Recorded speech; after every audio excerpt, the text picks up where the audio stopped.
Bismillahirrahmanirrahim.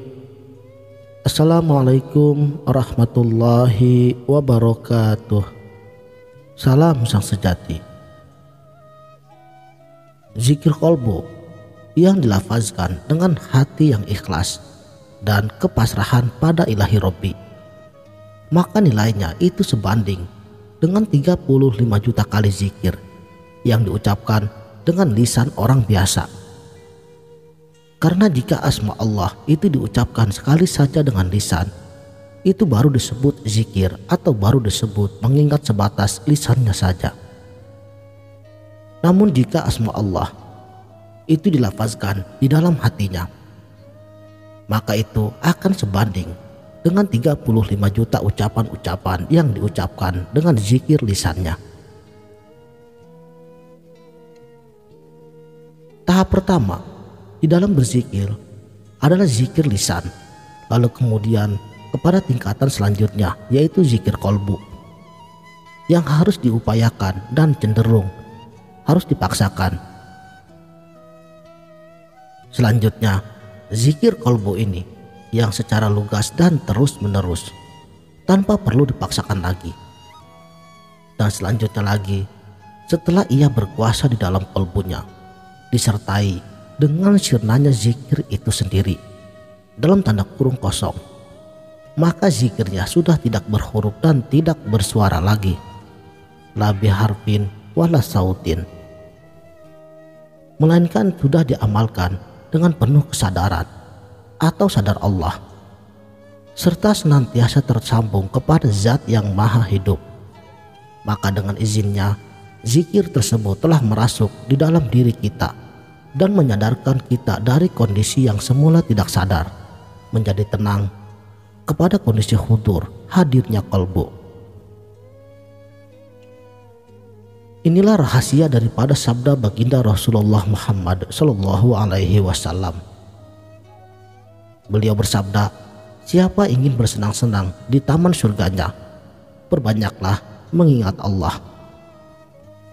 Kemudian Rasulullah bersabda, sebaik-baik zikir adalah zikir rahasia. Maksudnya zikir di dalam hati yang tanpa dilisankan dengan penuh kekhusyuan. Dan sebaik-baik rezeki adalah rezeki yang cukup. Zikir kolbu itu pun terbagi kepada beberapa cara. Ada yang menyebut atau mengulang secara istiqomah kalimat Ismul Azamnya yang maha suci Allah. Ada yang dengan zikir nafas, dan tingkatan tertinggi ada pada zikir diam. Zikir asma Allah inilah yang sering kali dipergunakan sebagai batu loncatan untuk zikir ke tahap selanjutnya. Misalnya sewaktu ia lalai dalam zikir nafas atau zikir diamnya. Terkadang mau beralih langsung ke tahap zikir seperti tersebut memang agak sulit. Untuk itu perlu dibantu dengan zikir Ismul Azam kalimat suci Allah secara istiqomah. Allah sendiri berfirman di dalam surat Az-Zumar ayat 22, celakalah orang-orang yang di hatinya tidak mengingati Allah, berzikrullah, sesungguhnya mereka itu di dalam kesesatan yang nyata. Saudaraku sang sejati, jadi zikir ini sangatlah penting bagi setiap diri yang seringkali lalai. Maksudnya bila Anda salah satu pengamal zikir nafas ataupun zikir diam, kemudian tanpa Anda sengaja Anda lalai hingga membuat hati Anda menjadi tidak tentram, lakukanlah cara ini agar kesadaran Anda kembali seperti sedia kala. Sebab kata Allah, wahai orang-orang beriman, sebutlah nama Allah dengan zikir yang sebanyak-banyaknya dan bertasbihlah kepadanya di waktu pagi dan petang. Surat Al-Ahzab ayat 41 sampai 42. Jadi sebenarnya apapun zikir adalah satu bentuk amaliyah praktek untuk menetapkan hati agar selalu mengingat Allah setiap saat. Bila hati lalai, maka ada pintu atau celah yang bisa dimasuki oleh bisikan-bisikan yang menyesatkan. Namun bila zikirnya tetap, tiada goyah sedikit pun, maka apapun keadaan yang sedang Anda alami, itu tidak akan menggoyahkan keimanan, ketergantungan kepada kehendak Allah Subhanahu wa Ta'ala. Sebagaimana firman-Nya, orang-orang yang beriman dan di hati mereka menjadi tenang dengan zikrullah, mengingati dan menyebut nama Allah. Ketahuilah, dengan zikrullah itulah hati menjadi tenang. Saudaraku sang sejati, melakukan amaliyah zikir asma Allah dengan penuh kekhusyuan kolbunya secara perlahan serta penghayatan akan lebih cepat mengembalikan hati yang semula lalai. Kolbu menjadi titik sentral zikirnya para arifin billah. Mungkin di antara kita pernah mendengar ada seorang sufi yang berpakaian biasa saja, atau maaf, terkadang kelihatannya agak kusam dan kumal. Hal ini bukan berarti kita harus mengikuti cara seperti mereka, tetapi ada yang perlu kita contoh dari cara mereka ini, yaitu kezuhudan kolbinya, bukan pada sisi lahiriahnya. Di zaman sekarang ini, membuat bungkusan itu lebih mudah daripada kualitas isinya.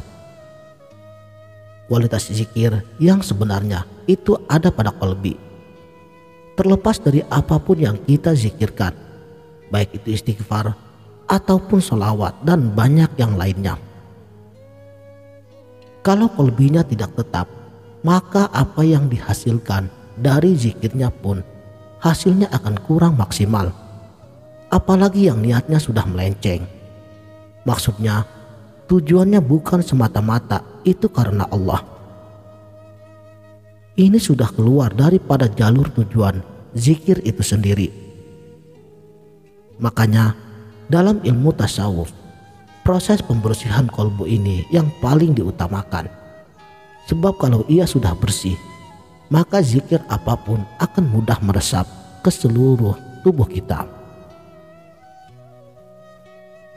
Orang yang melakukan zikir nafas ataupun melakukan zikir diam, bukan serta-merta mereka meninggalkan amaliyah sunnah zikir-zikir yang lainnya seperti istighfar dan sholawat tadi. Tetapi di sini ada sedikit perbedaannya, sehingga apapun yang ia zikirkan itu akan mudah meresap ke dalam batang tubuhnya. Kuncinya ada pada kediaman kolbinya yang tidak berkhayal kemana-mana, yaitu sikap diamnya. Sikap diam inilah yang perlu kita latih. Kalau diamnya sudah benar, barulah akan merasakan betapa nikmatnya ibadah yang kita lakukan. Sebab nikmat itulah yang tidak ada tafsirnya lagi. Itulah diri, laisa kamislihi syai'un. Sekianlah, mudah-mudahan video ini dapat bermanfaat. Wabillahi taufik wal hidayah.